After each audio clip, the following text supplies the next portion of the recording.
میں یہ پوچھ رہا ہوں کہ پاکستان کی موجودہ ناگفتبہ صورتحال جو ہے اس میں کون کون سے عناصر شامل ہیں؟ ایک جواب آیا ہے، عسکری ادارے پاکستان کے جرنیل پاکستان کی موجودہ صورتحال کے ذمہ دار فوج اور ISI ہے۔ اچھا، تو اب آپ مجھے یہ بتائیے کہ جب فوج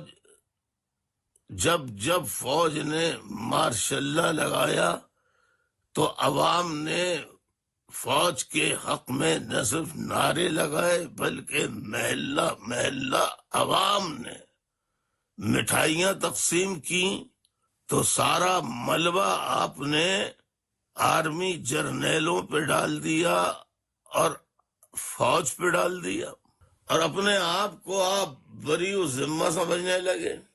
جب مارشاء اللہ لگا ہے آپ کے دور میں نوجوانوں کی بات نہیں کر رہا جنہوں نے مارشاء اللہ نہیں دیکھا، لیکن جنہوں نے مارشاء اللہ دیکھا ہے، کیا آپ نے مٹھائی اگر بانٹی نہیں تو کھائی ضرور ہوگی مارشاء اللہ لگنے کی؟ تو کیا مارشاء اللہ لگنے کے وقت یا مارشاء اللہ کا جیسے ہی اناؤنسمنٹ ہو تو مارشاء اللہ نافذ امپوز کر دیا جائے تو کتنے لوگ مٹھائیوں کی دکانیں خالی ہو جاتی ہیں؟ تو مٹھائیوں کی دکانیں فوجی تو نہیں خریدتے، وہ تو عوام خریدتے ہیں۔ تو اب آپ ایمانداری سے بتائیے کہ آپ عوام کو کیسے کہہ رہے ہیں کہ پاکستان کی خرابی، تباہی، بربادی کے پیچھے پاکستان کے عوام کا ہاتھ نہیں ہے؟ پاکستان کے عوام اس کے ذمہ دار نہیں ہیں۔